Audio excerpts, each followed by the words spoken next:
This guide covers all the actions the monk learns from level 51 to 90, including how each action is meant to be used and recommendations when necessary. We also go over the rotation at level 60, 70 and 80. The guide finishes with a level 90 specific guide covering opener, rotation, 2-minute bursts and stat priorities. I will assume you know the basics of the job, and if that is not the case, refer to my monk starter guide to get caught up.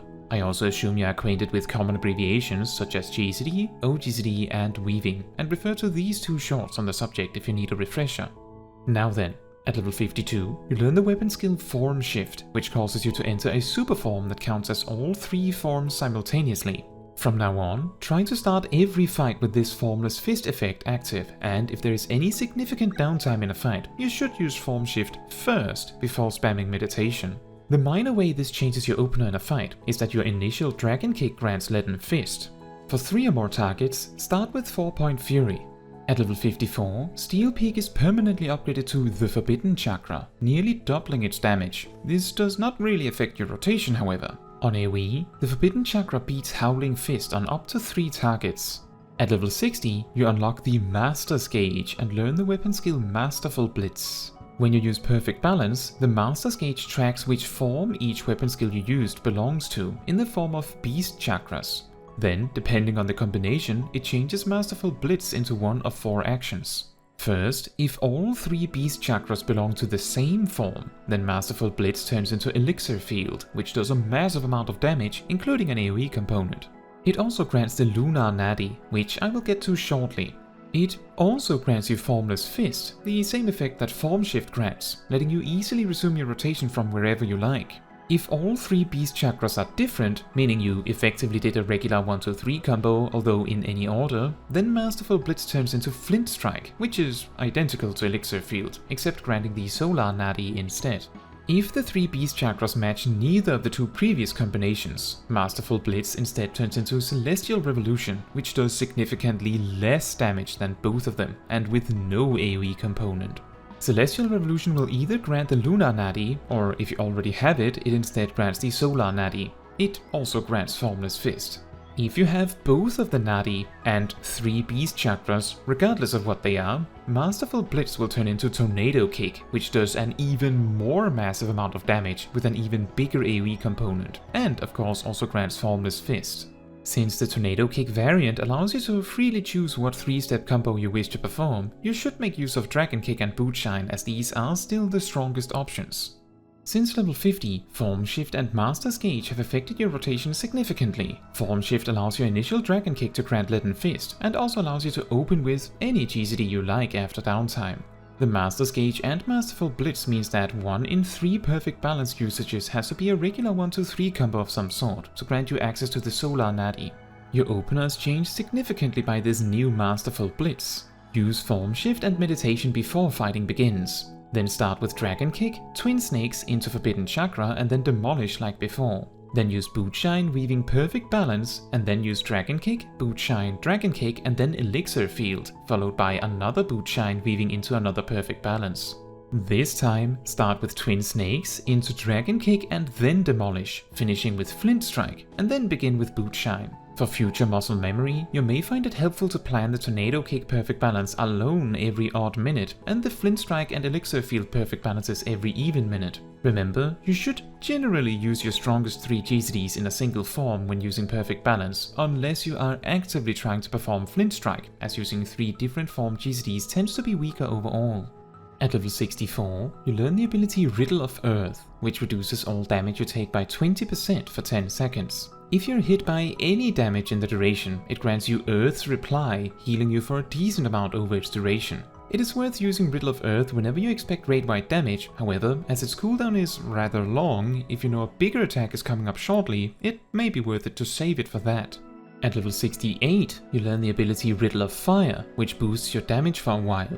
Make sure to always late weave Riddle of Fire, and from now on, try to save Perfect Balance for Riddle of Fire, using it during the damage buff, or just before to get the most value out of it.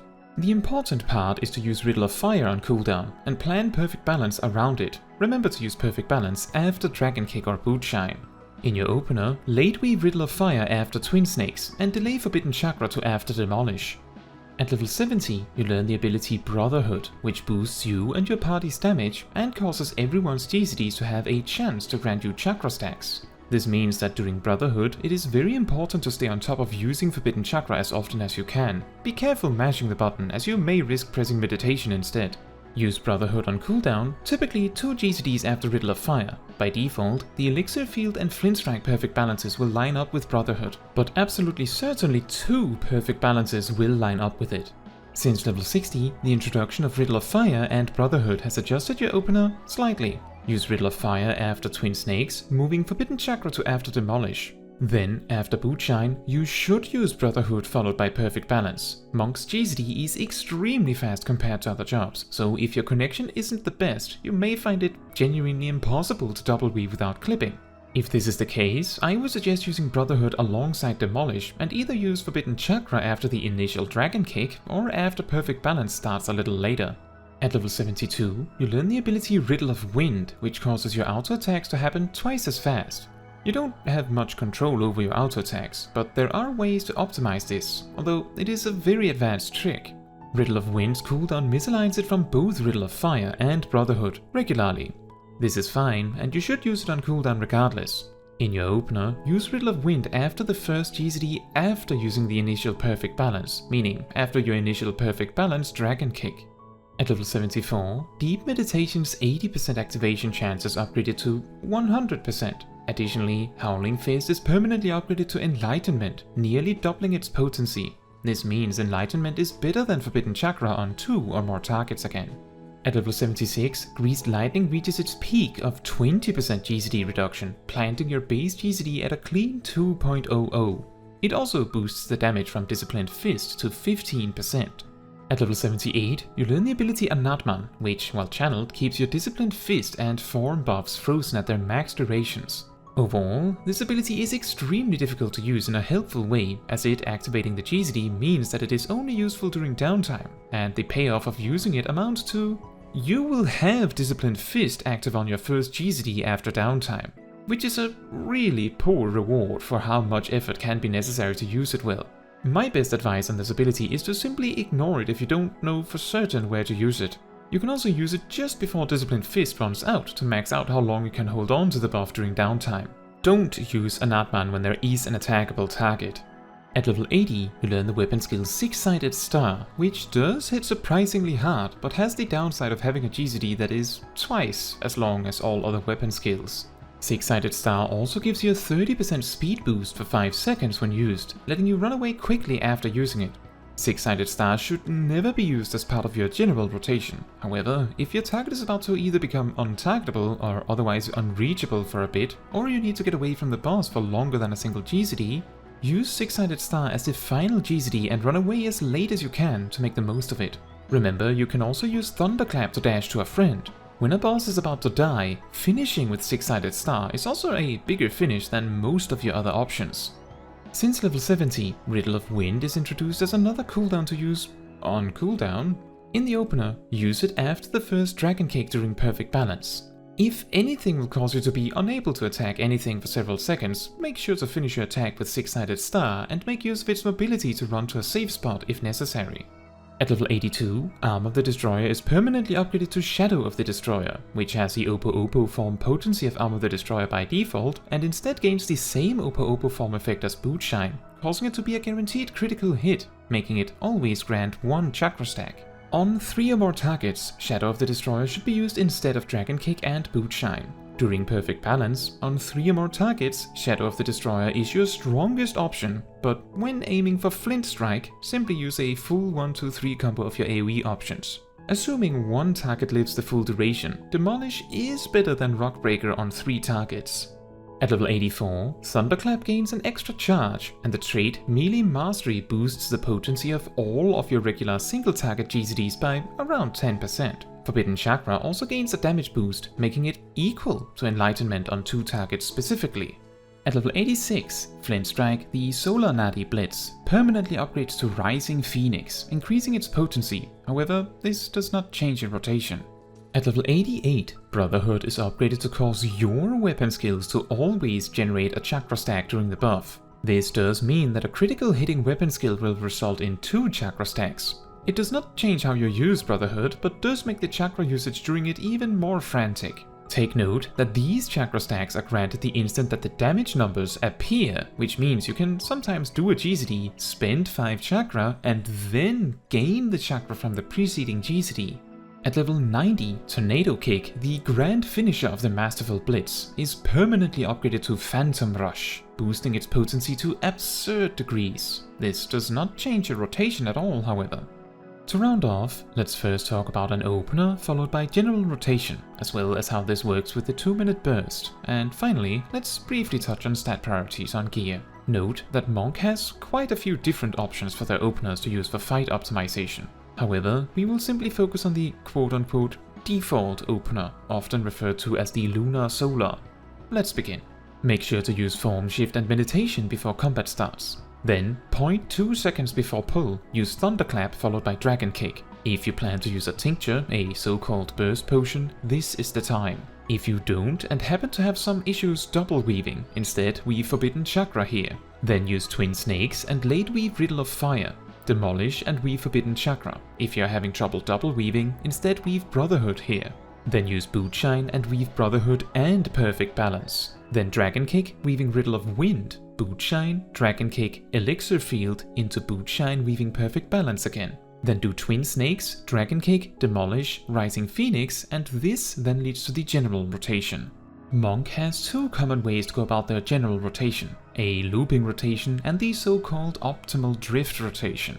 The key difference between these 2 rotations is that the looping rotation always begins after their double perfect balance in the opener, or the 2-minute burst, with Twin Snakes, and always performs their even minute bursts as first Solar Nadi, then Lunar Nadi. It also depends on a specific GCD timer. Meanwhile, the optimal drift has different ways to deal with each configuration of the burst, and is a lot more flexible in terms of how you perform the filler rotation, meaning it can typically start with Bootshine or Dragon Kick. As optimal drift is a more flexible rotation, it lends itself far better to making mistakes and being able to recover from them.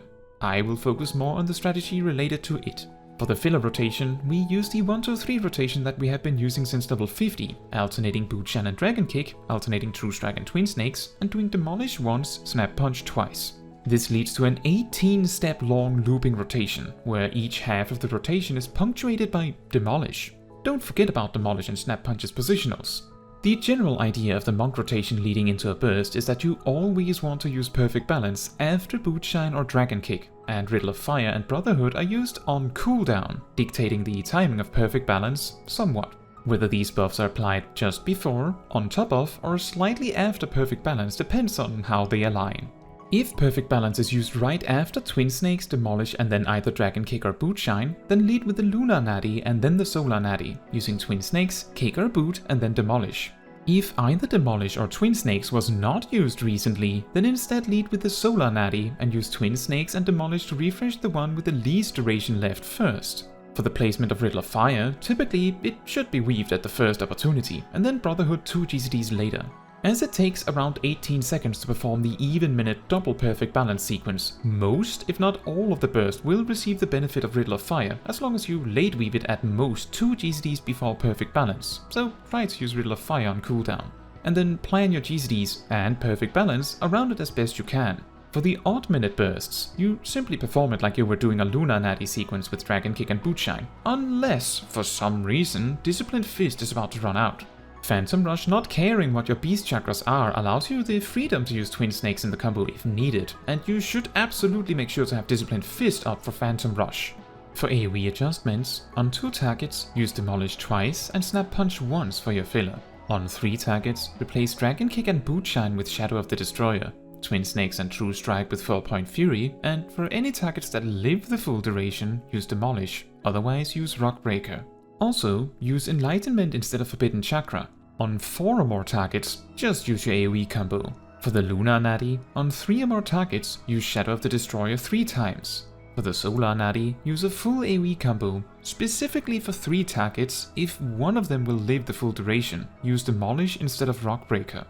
Finally, regarding stat priorities. take note that in nearly every single case, item level beats out optimal secondary stats. This means you should always prioritize gear with higher item level, as long as it has strength on it. After that, you want enough skill speed to reach a GCD of at least 1.93. Then after that, your priority is critical hit, then determination and direct hit. Determination and direct hit are almost identical in value, with determination being a tiny bit better, so given the choice between the two, it should be preferred.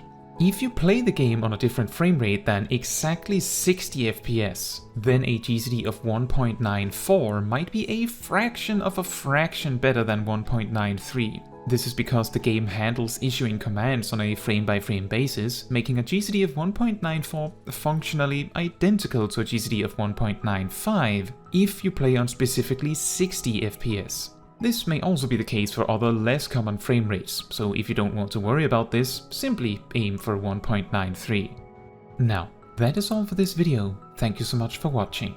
If you want to support me and my channel, you can make sure to let the YouTube algorithm know by liking the video, leaving a comment, subscribing and hitting the bell to get notified when next I post a video. And if you want to give even more support than that, you can also become a member of the channel like these wonderful people here. Fun fact, because Dragon Kick is actually the single strongest basic GCD in the Monk's arsenal, aside from a Leaden Fist boosted boot shine, you can gain a very small amount of DPS right at the end of a fight by finishing with Dragon Kick, 6-sided star. However, if you miscalculate the finish of the fight and need to circle back into your proper rotation again, the damage loss from doing this is so great that it is never worth risking it if you aren't absolutely sure it works out right.